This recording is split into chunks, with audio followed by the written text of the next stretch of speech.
So you started working for a couple years now and you have some hard-earned money saved up. And you're probably thinking to yourself, what is it that I can do early on in my life that has a good chance of success that can propel myself moving forward financially? Well guys, don't tell anyone, but that little secret between me and you is called leveraging compound interest. And in this video, we will examine and look together exactly what compound interest is. More specifically, I will help you become more familiar with this term of compound interest. That way you can multiply your dollars moving forward and quickly reach your dream of financial independence. So in this video, we're going to cover three things. The first is understanding what compound is, how that applies in your real life in terms of your investments. Secondly, we'll look at the variables for your success. What is it that you can do in your control today, as well as moving forward, to ensure that you leverage this term of compound interest to the maximum potential that it has. And lastly, we'll cover the rule of 72. And this is a rule that's quite commonly used in the financial space for investors to kind of understand exactly the timing of when they will see some good returns in their money. So let's start with understanding compound interest. At its core, compound interest is the interest calculated on the initial principal as well as the accumulated interest of previous periods. In the most simplest terms, it's essentially interest on top of interest. And of course, we will look at an example. That way it's clear for you to understand what exactly this is in practice. So we have two individuals for this example. The first one is named Jim. The second one is Michael, who are both 28 years old today. Both Jim and Michael have been out of college for 7 years now, but Jim had invested at graduation when he was 21. Michael told Jim back during college that the market wasn't too hot and he didn't feel comfortable and said, let's wait until the market gets better to invest. So in this example, Michael starts investing a little bit later in his life, which is now at 28, since he's more confident in the market. And for estimation and simplicity purposes, let's assume both Jim and Michael invest the same exact amount of money of $20,000, and the interest rate on average is 7%, which is a fair average. And in addition, let's also assume both of them hold this money and continue to invest $250 per month until the age of 40. So if we start off with Jim, his starting amount was $20,000 after 19 years since he's been investing, given a on average return rate of 7%, and an additional contribution of $250 per month. You can see that his end balance is almost $200,000 US and his total contributions were only $57,000. That means his total interest alone, just by doing nothing, was a little bit over $100,000. Michael, on the contrary, invested a little bit less at 12 years. His starting amount remains the same at $20,000 US. His return rate is the same for this example, and the additional contribution per month is also the same in this example. You see that his end balance is significantly less at $100,000. His starting amount was $20,000. His contributions were $36,000, so a little bit less than his friend, and his total interest was $44,000, meaning he received $44,000 just by doing nothing.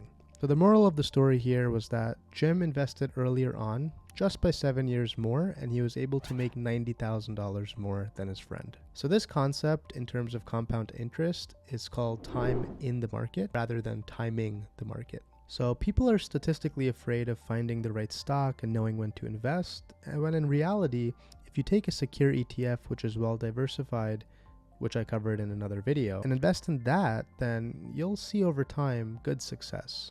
So that takes me to the next part of this video, which is looking at the variables that you have in your control to really leverage compound interest moving forward. So looking at compound interest, there's 4 variables for your success, which you can control. Those 4 variables are your principal amount, your time horizon, your reinvestment of earnings, as well as your additional contribution. So looking at all 4 of them individually, your principal amount is how much you put in at the very beginning, and the larger your principal amount is, the more significant the potential is for your growth through compound interest. Your time horizon is essentially the length of time that you allow your investments to compound, which obviously has a profound impact on your investment's growth.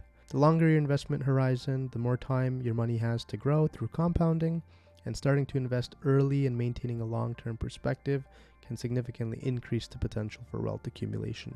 Your additional contributions are essentially how often and how much you contribute to your investments. Of course, that can affect their growth.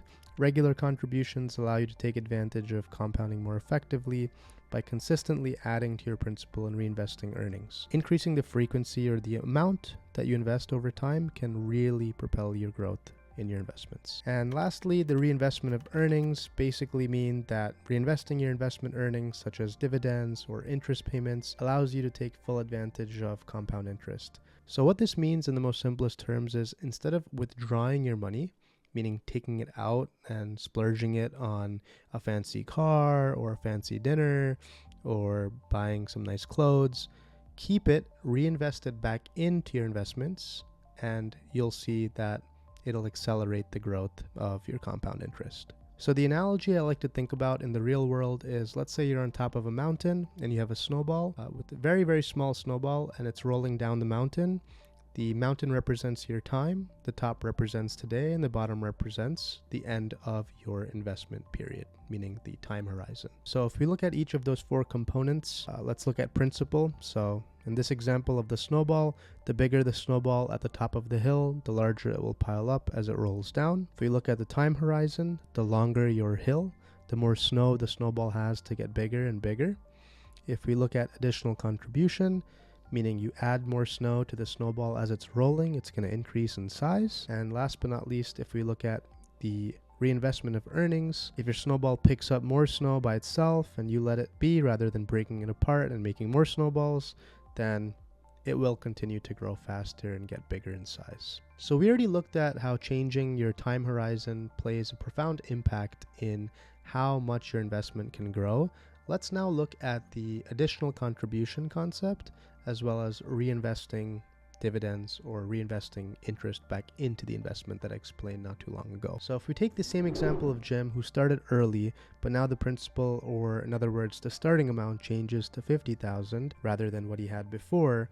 After the 19 years maintaining the same additional contribution per month, the same return rate, you can see that his end balance is significantly more, nearing $300,000 US. By simply starting with more money, keeping all the other variables constant, he was able to make significantly more money. If we increase the starting amount now to $100,000 from the $50,000 before, you'll see that he's now made close to $500,000. So you get the point. It really takes money to make money. Taking a quick snapshot of the contribution changes over the years is also imperative for our analysis, right? So let's take Jim's example again. So let's say Jim invests his $20,000, but now he increases his contribution amount to $500 per month rather than the $250 per month. So now he's doubling his contributions. His end balance is around $300,000 US. Let's say he invested $1,000, right, per month, then his end balance will be a little bit over $500,000 US. So the moral of the story is either you have to put a lot of money up front, or you have to increase your contributions over time, or you have to have a lot of time ahead of you. If you have all three of these variables in your control, then your investments can really grow and propel very fast. So you take the example of someone who's in their 20s, like myself. If you invest a good amount early on, and you gradually increase those investments as you're making more money over time, and you have a lot of time ahead of you, you'll see the investments grow really fast. But let's say you're later in your life, let's say in your 40s or in your 50s, and you don't have maybe as much time towards retirement. That just means you have to invest a little bit more per month to really see the similar gains as someone who's younger in their career. So now let's look at the rule of 72, exactly what that means in practice, what that means in this whole financial space. So the rule of 72 is a quick and simple method to estimate the time it takes for an investment to double in value, given a fixed annual rate of interest or return. That's why it's sort of an estimation. So to use the rule of 72, you divide 72 by the annual rate of return. And this result gives you an approximation of the number of years it will take for your investment to essentially double in value. So, for example, if you have an investment with an annual return of 8%, by using this rule of 72, you take 72, you divide it by 8, which equals 9. So it will take you approximately 9 years for your investment to double at an 8% annual return. But these days, the market's been pretty dynamic, and I would say somewhat hot. And the rule of 72 may not be exactly the best estimation, so you take it as kind of a word of caution, but the rule of 72 gives you more of a general outlook. Overall, compound interest is a very powerful tool for wealth creation and financial independence. If you take advantage of certain variables that I've explained in this video, and you're careful and you make consistent contributions over time, no matter what age you're at, you will really see the beauty of your investments and you will see them grow. So of course, if you like this video, please don't forget to give it a like and a subscribe. I'm kind of new in my YouTube career, and the goal for me in this journey is to provide knowledge for you all who are perhaps maybe a little bit unaware with what to do in the financial space. So I would really say if you give me a like and a subscribe and a comment, it will really help me out. And nonetheless, I continue and I hope to create more videos out there to help you and ensure that you guys are really reaching your dreams of financial independence in 2024 and beyond. So cheers. I'll see you in the next video.